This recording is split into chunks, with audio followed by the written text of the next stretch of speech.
हमको जाने दो, हमें माफ कर दो, हम किसी से कुछ नहीं कहेंगे प्लीज। मैंने कहा ना चुप कर, तेरे रोने से तो कुछ नहीं होने वाला। हम हाथ जोड़ते हैं, प्लीज हमें यहाँ से जाने दो। छोरी चुप है, प्लीज हमको जाने दो। बावड़ी होके क्या से पैप पैप पैप करके दिमाग खराब कर दिया तूने।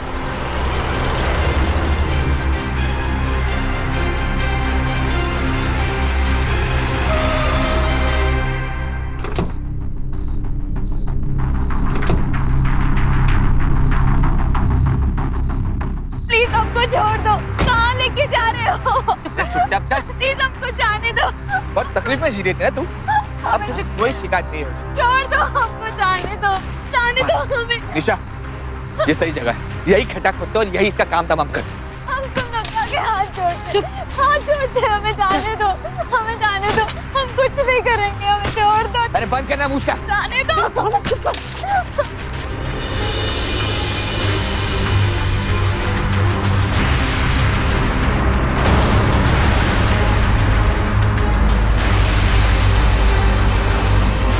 अब तू मरेगी।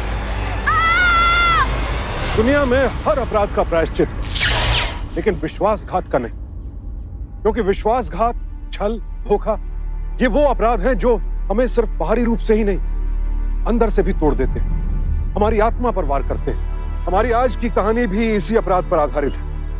यहाँ एक आदमी और औरत ने मिलकर एक महिला को जमीन में जिंदा दफन करने का षड्यंत्र रचा। उस सुनसान अंधेरी रात में कौन थी वो महिला जिसे इतने खौफनाक तरीके से मारने की कोशिश की जा रही थी? कौन था पीड़ित और कौन गुनहगार? जब ये सच आपके सामने आएगा, आपके होश उड़ जाएंगे।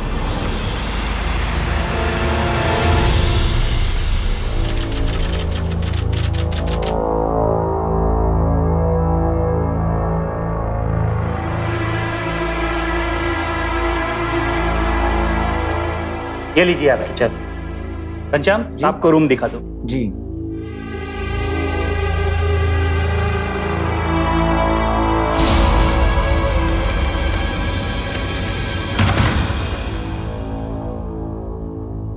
साहब, ये रहा आपका कमरा। तो क्या हम आज होटल में रुकेंगे, घर नहीं जाएंगे? तो तुझे ऐसे ही ले जाऊं क्या? अरे घर वाले को भी तो खबर करनी होगी ना। मतलब आपने घर पर किसी को कुछ नहीं बताया? तू सवाल बहुत करे। साहब, किसी भी चीज की जरूरत हो तो 4 नंबर पर कॉल कर लेना।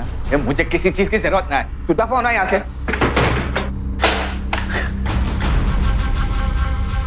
आप इतने गुस्से में क्यों हैं? तू क्या करो? खुशी के मारे भंगड़ा करूं? बैठ जाओ आप। अरे बैठ जा।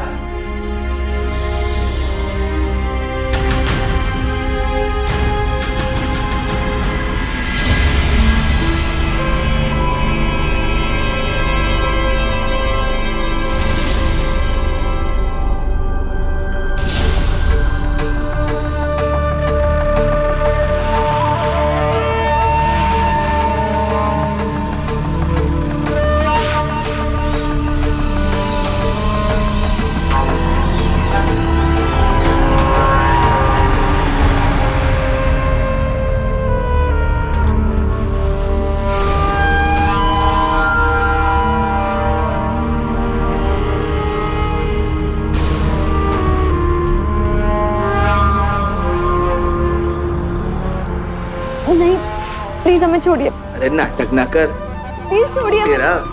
छोड़िए हमें। अरे उस पे मेरा पूरा अधिकार है, मैं जो चाहूँ वो कर सकता हूँ। प्लीज हमें छोड़िए। अरे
मैडम 9 बज गया है, चेकआउट का टाइम हो गया है।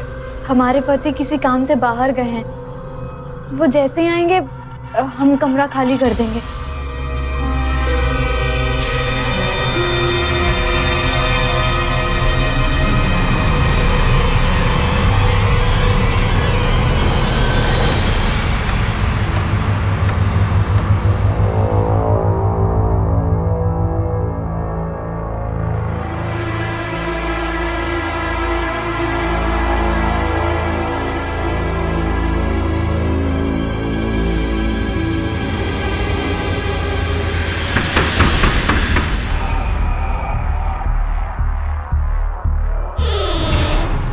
आधा घंटे के ऊपर हो गया मैडम। कहाँ हैं आपके पति? बुलाइए उन्हें। जी वो तो अभी तक नहीं आए हैं, तो फोन कीजिए। पर हमें उनका नंबर नहीं मालूम। तो आगे का पैसा भर दीजिए और आराम से रहिए। पर हमारे पास पैसे नहीं हैं। घनश्याम, इनका सामान उठाओ और इन्हें बाहर निकालो। जी। सुनिए,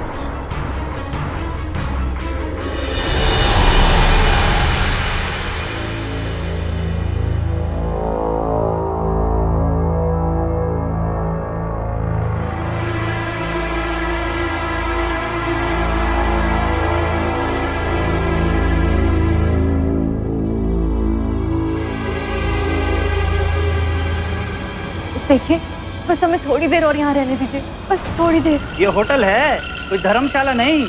चलो निकलो यहाँ से। घनश्याम, मनोहर, प्लीज हमारी बात सुनिए। इन्हें यहाँ से बाहर निकाल दो। नहीं नहीं, एक मिनट रुकिए, हमारी बात तो सुनिए। हमारी बात सुनिए। नहीं, अब नहीं, कुछ नहीं सुनना है मुझे। अब कुछ नहीं सुनना है। नहीं। अरे चलो, अरे हमारी बात तो सुनिए, हमारी बात सुनिए। चलो तुम लोग अपना काम करो। चलो अरे चलो, सुनिए।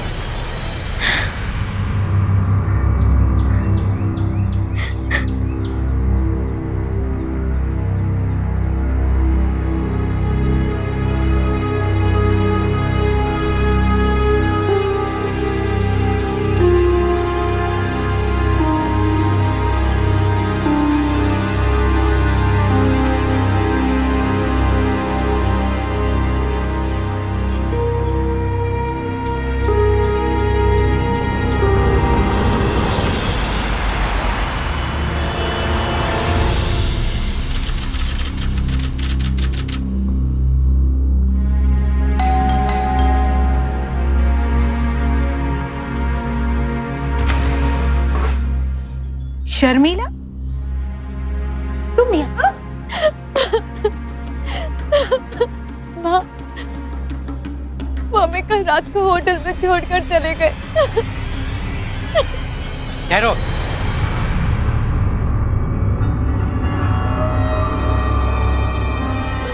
बाबूजी, लगता है अब पुलिस बुलानी पड़ेगी। चुप। पुलिस बुलानी पड़ेगी? दिमाग तो ठिकाने पर है तेरा? इसकी शादी हुई है उसके साथ, और पुलिस बुलाकर हमें यहाँ चोर पुलिस का खेल नहीं खेलना है।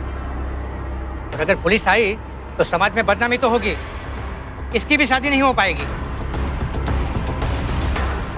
पर बाबूजी, हमें घर के अंदर तो आने दीजिए। और अंदर आने की कोई जरूरत नहीं है, समझी? अब तेरा घर वो है, ये नहीं। और हाथ जोड़ रहा हूँ, जग आसाई मत कर हमारी।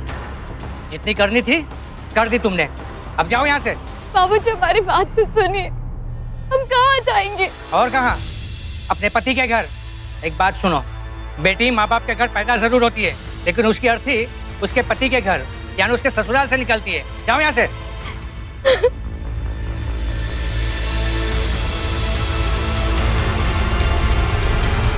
बाबूजी मेरी बात तो सुनिए। माँ, दरवाजा खोलिए।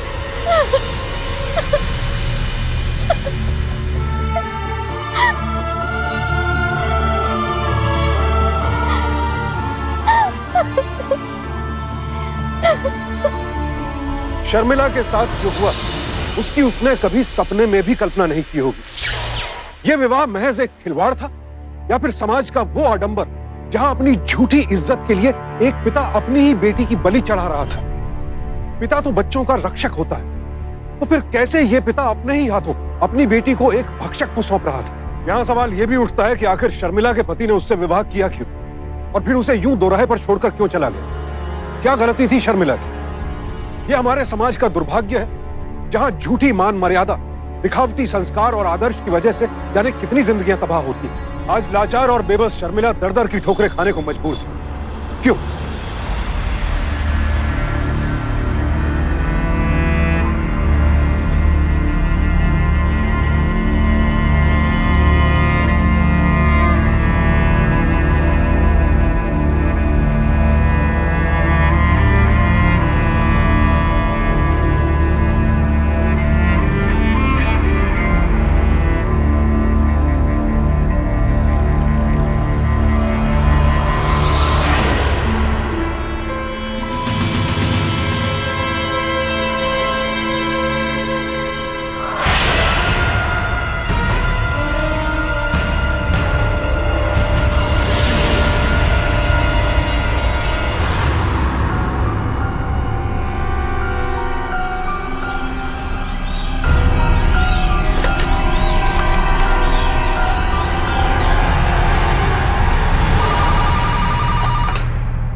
FPC experts? जी, हमें रमेश शर्मा जी से बात करनी है। उनको कहिए उनकी पत्नी का फोन है। यहाँ कोई रमेश शर्मा नाम के आदमी काम नहीं करते। अरे ऐसे कैसे हो सकता है? हमने खुद उनके आईडी कार्ड पे आपकी कंपनी का नाम देखा था। मैं पिछले 4 साल से इस कंपनी में काम कर रही हूँ, पर मैंने ना ही किसी रमेश शर्मा नाम के आदमी को देखा है और ना ही उनके बारे में सुना है। अरे आप हमारी बात तो सुनिए। आप फोन रखिए प्लीज, ये रॉन्ग नंबर है। हेलो हेलो,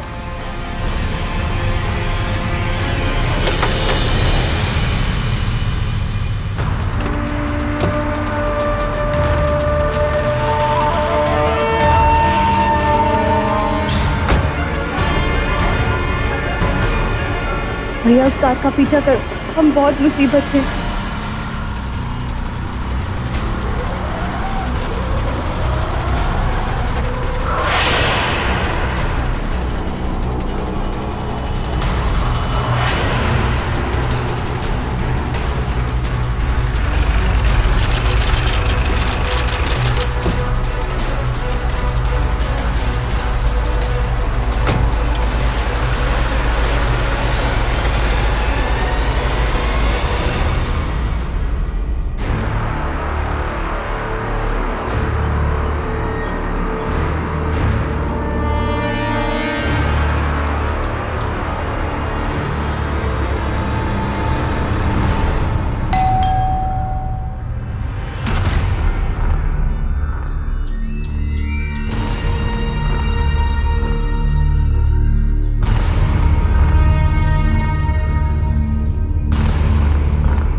कौन है छोरी तू?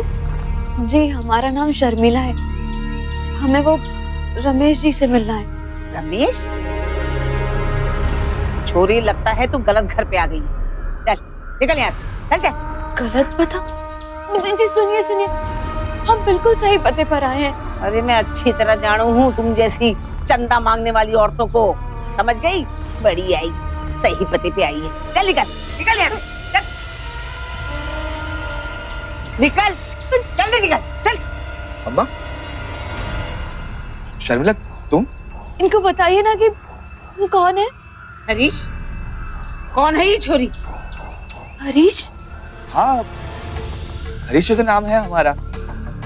क्या भाभी आप भूल गई?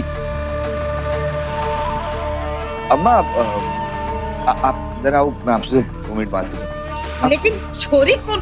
बेचारी है।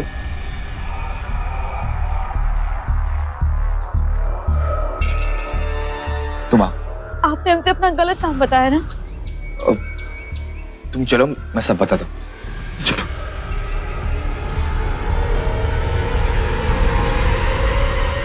तुम्हें यहाँ का पता किसने दिया? भगवान ने। आपने तो हमें कहीं का नहीं छोड़ा, हमसे झूठ बोलकर शादी की ना। तो क्या करता? हाँ, एड्रेस पता दे के आता जो तेरा बाप यहाँ पे बारात लेके आ जाता। पर आप हमें होटल में अकेला छोड़कर क्यों चले आए? अरे मजबूरी थी, सब बताऊंगा तुम्हें। पर एक बात बताइए,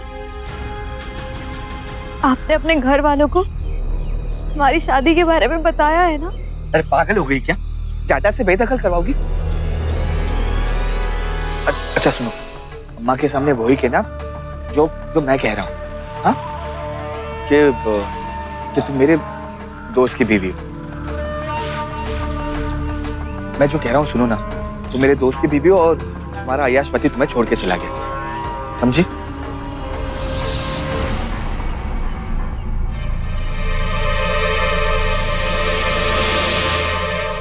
सुनिए, आप वहां क्या कर रहे हैं? और ये औरत कौन है? मैंने जो कहा था वही कहना। पर ये है कौन?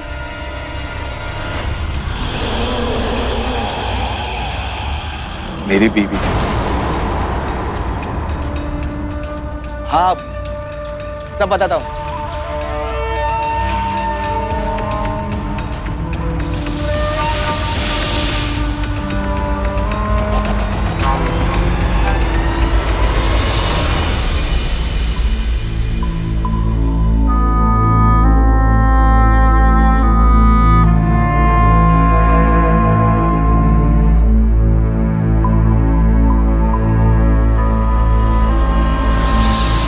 निशा, बात को समझो। निशा, उस बेचारी को मदद की जरूरत है। उसके माँ बाप नहीं रहे, उसका अय्याश पति उसे छोड़ के चला गया है। अम्मा, अब भला मानुस होने के नाते हमारा भी कुछ फर्ज बनता है ना। निशा, जैसा तुम सोच रहे हो वैसा बिल्कुल नहीं है। आप लोग अंदर चलिए, मैं आपको समझाता हूँ। आइए, अम्मा चलो, मैं आप लोगों को समझाता हूँ। चलो अम्मा, माँ आप ही समझाओ इसे। अरे ठीक ही तो कह रही है बहू। अरे बहुत भोला है तो बेटा, लेकिन ये दुनिया इतनी भोली ना है। अच्छी तरह से जानती हूँ ऐसी औरतों को। अपना घर तो संभलता नहीं है और दूसरों का घर तोड़ने आ जाती है। कह दे इसको जल्दी से अपना दूसरा इंतजाम कर ले। ठीक है अम्मा। वैसे भी वो कौन सा, वो हमेशा के लिए रहने आई है।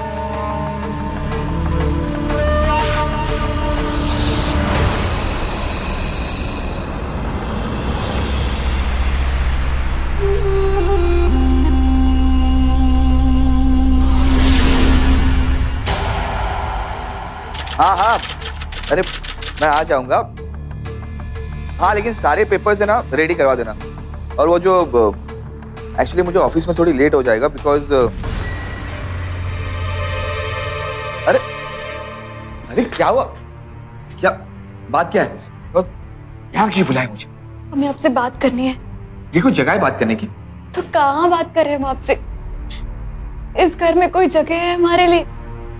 सच सच बताइए, आपने बाबूजी को सच क्यों नहीं बताया कि आप शादीशुदा हैं? क्या कहता? हाँ, इतना टाइम थोड़ी ना देता तेरे बाप ने मुझे।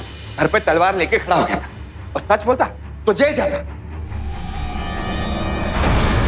जेल तो हमें हो गई ना, वो भी पूरी जिंदगी की। पता नहीं किस गलती की सजा भुगत रहे हैं हम। आपकी पत्नी है पर हम आपके लिए पराए हैं। ये घर हमारा ससुराल है पर कोई सम्मान नहीं। आखिर है कौन हम? और कब तक किसी की दूसरी बीवी होने का बोझ ढोते रहेंगे हम? फंस गए हम। बस तो मैं गए। गले की घंटी बांध कर रख दिया तेरे बाप ने। या 2 पल का दुख चाहता और जिंदगी भर का दुख मोड़ लिया है मैंने।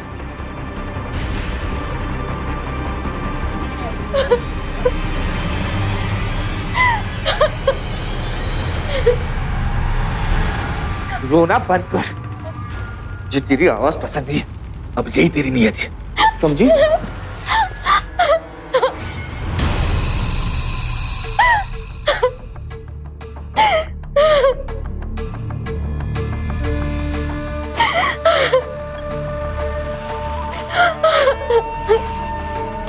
देख देख, पत्नी है तू मेरी, है ना? 7 फेरे जो लिए है, अब पत्नी धर्म तो निभा ले। नहीं? छोड़िए मैं। मेरी बात सुन। छोड़िए मैं। देख, ये आंसू तुझ पे अच्छे नहीं लगते। हाँ? छोड़िए मैं। अरे छोड़, मैं ऐसा आदमी नहीं हूँ। आप तो अरे चुप, शर्म नहीं आती तुझे? मजबूर समझ के मैंने तुझे सहारा दिया, तुम मुझ पे डोरे डाल रही। निशा, निशा, अच्छा हुआ कि तुम यहाँ आ गई, ये तुम वरना ये तो मुझे फंसा डालती। ये झूठ बोल। अरे इस धोखेबाज को इधर लेकर आ। हमने कुछ नहीं किया है। अम्मा, अम्मा जी, हमारा विश्वास कीजिए, हम आपको सब कुछ सच सच बताना चाहते हैं। एक तो चोरी, ऊपर से सीना चोरी। अम्मा तू इसकी बात में मत आना। इसे तो मैं दिखाती हूँ। बहू, इसका सामान लेकर आओ। हमने कुछ नहीं किया है। दूसरे के घर में डाका डालने का नतीजा क्या होता है अभी बताती हूँ। उठो, उठो, चलो, चलो, सामान ला। आज हमारी बात सुनिए। कुछ नहीं सुनना, निकलो यहाँ से। मेरे बेटे ने तुझ पर तरस खाया और तू उसी पर डोरे डालने चली थी। दफा हो जाए यहाँ से, बच्चलन कहीं की। बच्चलन नहीं है हम, इनकी पत्नी है, इस घर की बहू। अग्नि को साक्षी मानकर हमने साथ फेरे लिए इनके साथ। हरीश, क्या कह रही है ये छोरी? माँ, सब झूठ कह रही है। आप मेरे साथ आओ, मैं आपको सब सच बताता हूँ। आप आओ।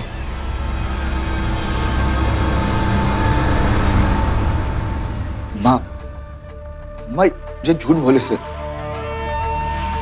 इसके और इसके बाप ने मुझे कमाओ छोड़ा समझकर फंसा डाला। अम्मा, मैं रास्ते से गुजर रहा था, एड्रेस पूछा तो 10-15 लोगों के साथ इसका बाप आ गया और मुझ पर ये इल्जाम लगाया कि मैं इसकी बेटी को छेड़ रहा हूँ, जबरदस्ती कर रहा हूँ उसके साथ, और पुलिस में ले जाने की धमकी दी। कहा कि इससे ब्याह कर वरना मुझे जेल में डाल देंगे। अम्मा, मैं डर गया। मैं क्या करता? इन लोगों ने मुझे फंसा डाला था। बस,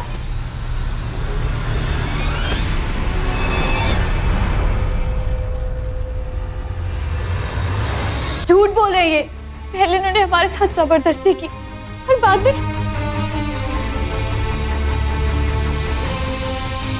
मेरे बेटे को झूठा बोले? अरे सबसे भला छोरा है मेरा। चल निकल यहाँ से, दफा हो जा, जा इधर से। कहीं नहीं जाएंगे हम, कहीं भी नहीं। अब तो इस घर से सिर्फ हमारी अर्थी जाएगी। कैसे भी हो, इनकी बीवी है, इस घर की बहू। आप लोगों को जो सजा में देनी है दे दीजिए, जो करना है वो करिए, और हम कहीं नहीं जाएंगे।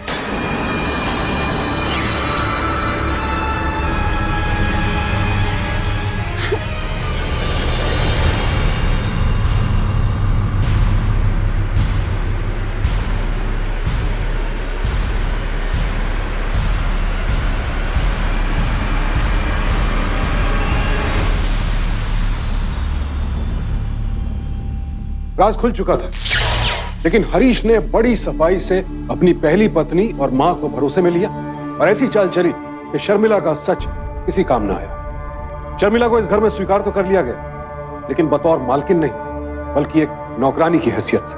लेकिन सवाल यह उठता है कि क्या निशा ने अपने पति पर यूं भरोसा करके सही किया? क्योंकि भले ही हरीश ने अपनी जान बचाने के लिए शर्मिला के साथ विवाह किया था, पर था तो वो अपराधी जो कि उसने सिर्फ शर्मिला ही नहीं, निशा के साथ भी किया था। अब दोनों ही पत्नियां घर में अपना अधिकार चाहती थी।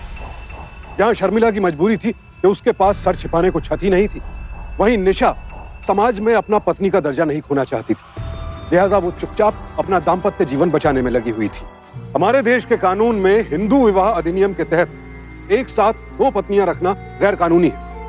तो फिर ऐसे में हरीश ने यह अपराध क्यों किया और क्यों निशा ने उसका साथ दिया? और शर्मिला, उस पर तो अभी एक और पहाड़ टूटना बाकी है।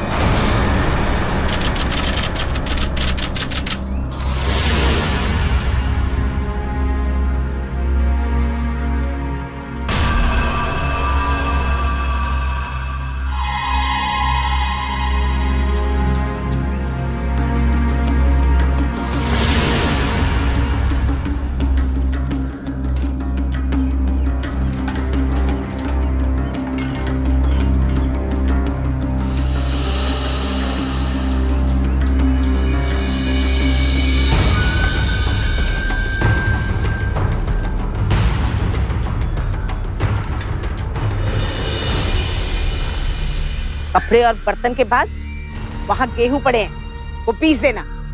मुफ्त की रोटियां नहीं मिलती इधर। रसोई में बासी खाना रखा है, खा लेना।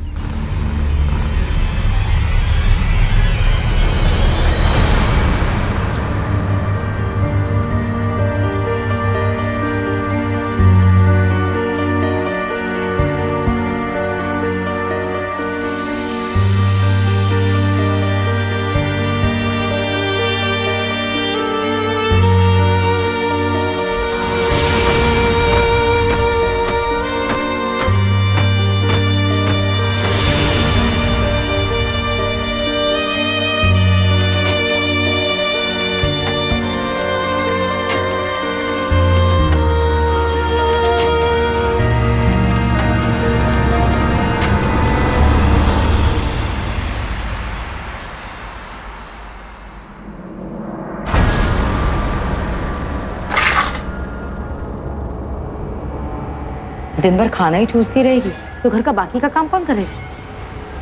दीदी आप तो चुप। खबरदार जो मुझे दीदी कहा तो दीदी कहकर सौतन बनने चली है। और हाँ, ये मत भूलना कि माँ जी ने तुझे इस घर में एक नौकरानी की जगह दी है। मालकिन बनने की कोशिश ना कर। जिसका सब कुछ खुद ही लूट गया, वो किसी का क्या छीनेगा। दीदी बस एक बार, भगवान के लिए एक बार हमारी पूरी बात सुन लीजिए। पर आपको तब भी हम पर विश्वास ना हो तो हम सच कह रहे हैं, हम आप दोनों की जिंदगी से कहीं दूर चले जाएंगे।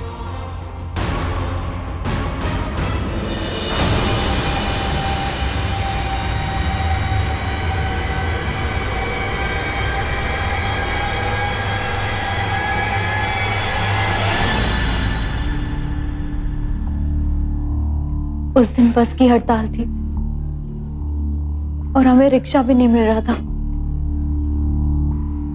हम बाजार से सामान लेकर के आ रहे थे। उस दिन धूप बहुत तेज थी।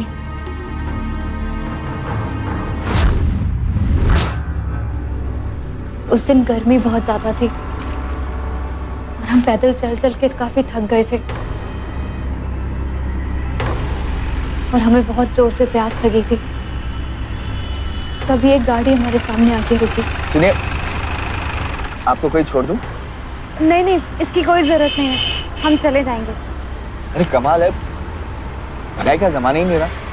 मैं तो आपकी मदद करना चाहता हूँ। ऐसी कोई बात नहीं है, पर हम खुद से चले जाएंगे। देखिए, गर्मी काफी है, आपको प्यास लगी होगी।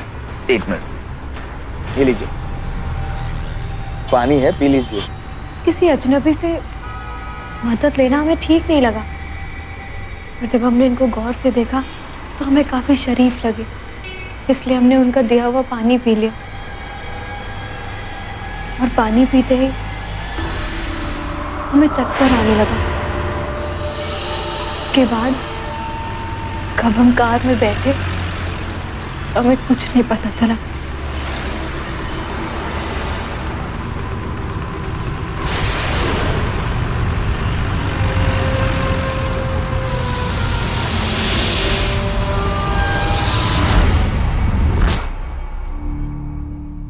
लोग सच कहते हैं, किसी अनजान इंसान पर भरोसा नहीं करना चाहिए। प्लीज मुझे छोड़िए। ये क्या कर रहे हैं आप? प्लीज हमें छोड़िए।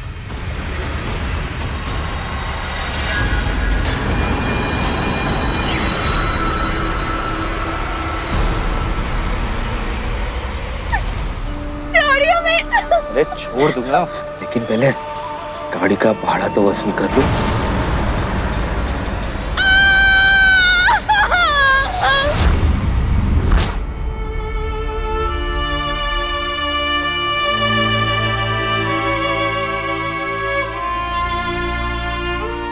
किस्मत से कुछ लोगों को भगवान ने फरिश्ता बनाकर भेज दिया था और उन्होंने हमें बचाया। अबे इधर छोड़, गलत कर रहा है यार। छोरी के साथ गलत करता है? ले चलो उसको, चल। मैंने कुछ नहीं। चल। वो लोग इन्हें पकड़कर बाबूजी के पास ले आए। बाबूजी ने समाज के डर से और इन्होंने पुलिस के डर से शादी के लिए हामी कर दी। इनके इस डर ने इनको तो बचा लिया,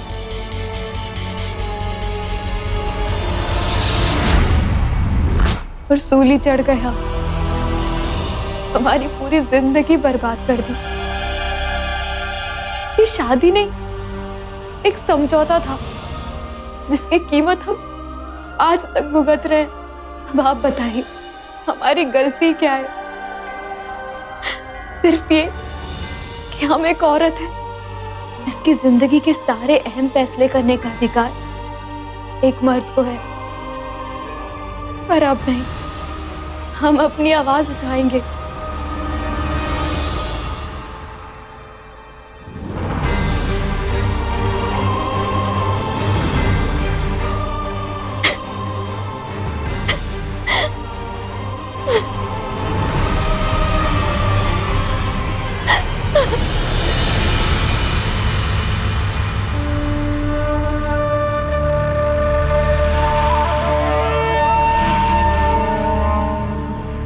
सुनिए, मुझे आपसे शर्मिला के बारे में कुछ पूछना है।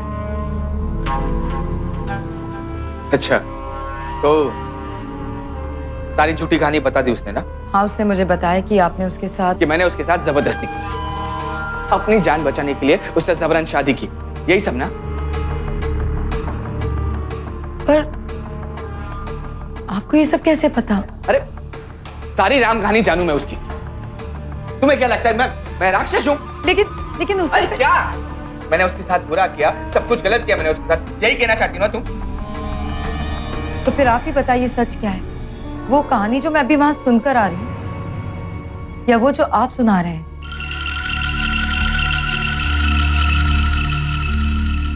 तो निशा, कैसे समझाऊं तुम्हें? 5 साल हो गए हमारी शादी को। कभी 5 साल में मैंने कभी किसी दूसरी औरत पे बुरी नजर डाली? नहीं ना? तुझे हमारी 5 साल की शादी पे भरोसा नहीं है और उस 2 दिन से आई हुई लड़की पे भरोसा है।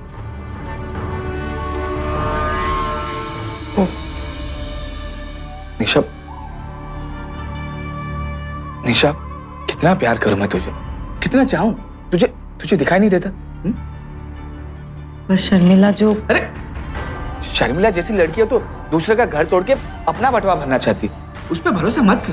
मैं पति हूं तुम्हारा, मुझ पर भरोसा करो।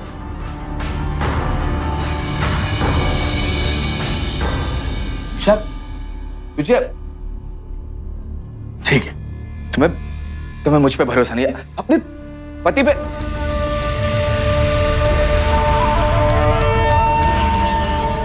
ठीक है, तुम्हें भरोसा दिलाने के लिए मैं ये हाँ तो अपनी जान दे देता हूँ। छोड़िए इसे। अब तुम छोड़ो मुझे।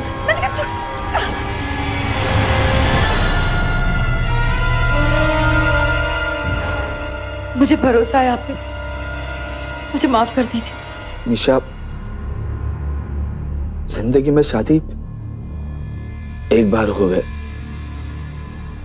और प्यार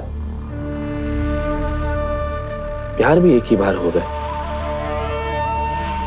जो मैं तुझे करूं।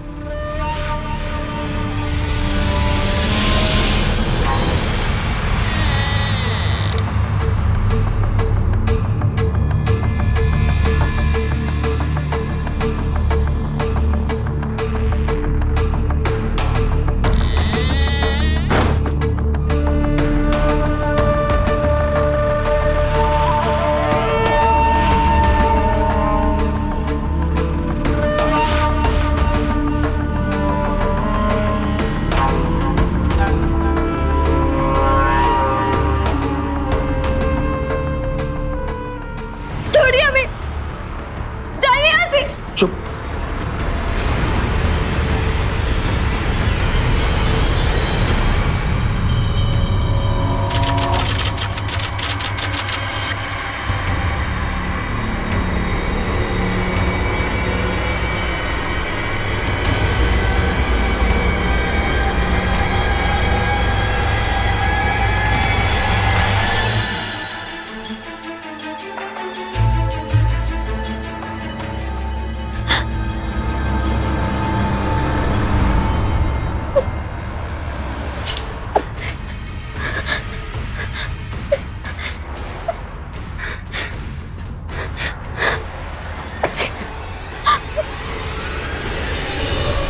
तो क्या सोचा आपने?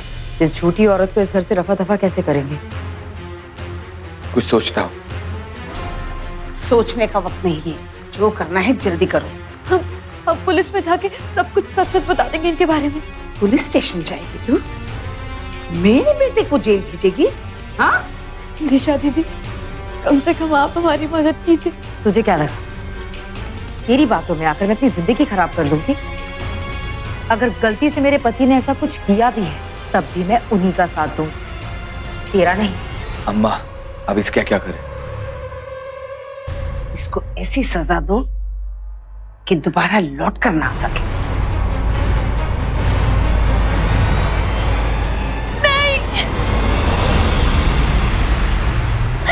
हमको जाने दो, हमें माफ कर दो। हम किसी से कुछ नहीं कहेंगे, प्लीज। ओए छोरी, चुप कर। अब तेरे रोने से कुछ नहीं होने वाला। प्लीज छोड़ दो हमें। बावड़ी हो गई क्या? कब से पैर पैर पैर करके दिमाग खराब कर दिया तूने।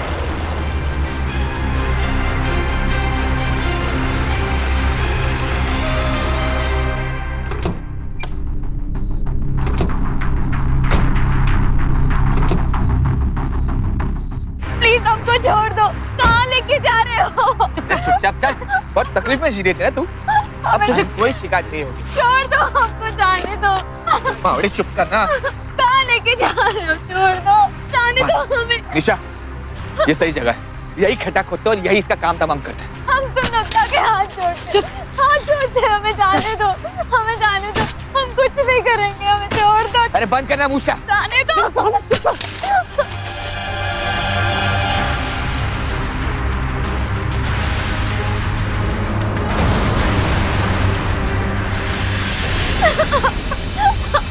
हाथ छोड़ती तुम लोग क्या के, हमें छोड़ दो। कितना समझाया था तुझे? हाँ हाँ, फिर भी आ गई यहाँ पे पत्नी होने का अधिकार लेने के लिए। तुझे समझ में नहीं आया?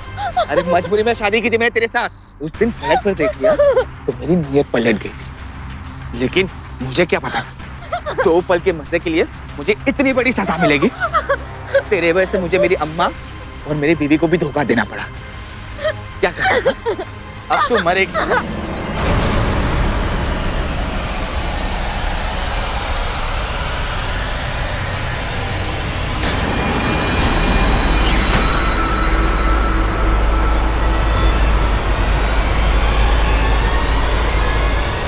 कहते हैं जो दूसरों के लिए गड्ढा खोदते हैं एक दिन उसमें वो खुद ही गिर जाते हैं। निशा,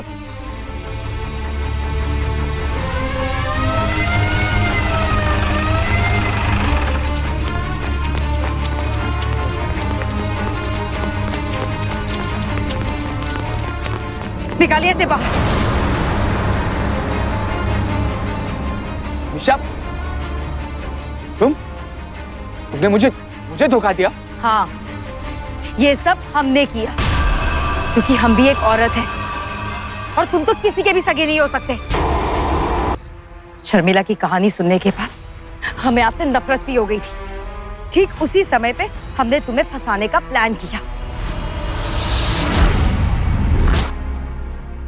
हम तुम्हारे साथ हैं क्योंकि हम भी एक औरत हैं और हम समझ सकते हैं जो तुमने सहा है और उनका गुनाह हम खुद उनके मुंह से ही उगलवाएंगे। और हाँ, सिर्फ इतना ही नहीं, शर्मिला को पुलिस के पास भेजने का प्लान भी हमने बनाया था ताकि हम तुम्हारी माँ का और तुम्हारा विश्वास जीत सके, ताकि तुम कोई गलती करो। सड़क चलती लड़की को उठाकर उसकी इज्जत के साथ खिलवाड़ करने वाले इंसान को जानते हो क्या कहते हैं? नामर्द। और तुम एक नामर्द हो। अरे तुम जैसे इंसान की पत्नी होने से अच्छा है कि हम जिंदगी भर अकेले रहे, आजाद रहे।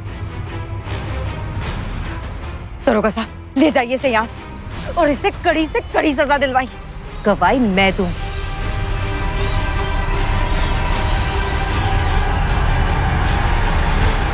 आखिरकार बुराई के इस अध्याय का समापन हुआ और दुनिया के सामने फिर से यह उदाहरण आया कि औरत को कमजोर समझने वाले, उनकी भावनाओं से खिलवाड़ करने वाले कभी भी यह समझने की भूल ना करें कि औरत पलटकर प्रतिघात नहीं करेगी। हमारे समाज में ज्यादातर महिलाएं अपने परिवार के पुरुषों के जुल्म चुपचाप सह लेती हैं, उनके अपराधों को अनदेखा कर देती है, क्योंकि दुर्भाग्यवश बचपन से उनके दिमाग में भर दिया जाता है कि अगर ये बात बाहर निकली तो समाज में उन्हीं की बदनामी होगी। और इसीलिए निशा का ये साहस लाजवाब है, क्योंकि उसने इस दकियानूसी सोच को दरकिनार करके सच का साथ दिया और अपने अपराधी पति को कानून के हवाले करवा दिया। काश के शर्मिला के पिता ने भी यही साहस दिखाया होता तो शर्मिला को इस सब से न गुजरना पड़ता। जितना बड़ा गुनाह हरीश ने किया था, उतना ही बड़ा गुनाह शर्मिला के पिता ने भी किया था। अदालत ने हरीश को अपहरण के लिए आईपीसी के सेक्शन 362, बलात्कार के लिए आईपीसी के सेक्शन 376, धोखाधड़ी के लिए सेक्शन 420, अटेम्प्ट टू मर्डर के लिए सेक्शन 307 के साथ साथ हिंदू मैरिज एक्ट के तहत भी दोषी पाया और आज वो जेल की सलाखों के पीछे उम्र कैद की सजा भुगत रहा है। हरीश की मां को भी अपने बेटे के अपराध में शामिल होने के लिए 3 साल कैद की सजा सुनाई गई। यहाँ तो दोषी को सजा मिल गई, लेकिन सवाल ये उठता है कि आखिर हम पुरुष कब अपनी ये सोच बदलेंगे कि महिलाएं हमसे कमतर हैं, दोयम दर्जे की। कब महिलाओं का सम्मान करना सीखेंगे? कब तक उनसे उनके अधिकार छीनते रहेंगे? जरूरत है कि हम पुरुष अपनी सोच को बदलें, क्योंकि जब तक हम नहीं बदलेंगे समाज नहीं बदलेगा। और बदलाव की जरूरत आज और अभी से, क्योंकि अभी नहीं तो कभी नहीं। सावधान इंडिया, फाइट बैक नाउ। तो सावधान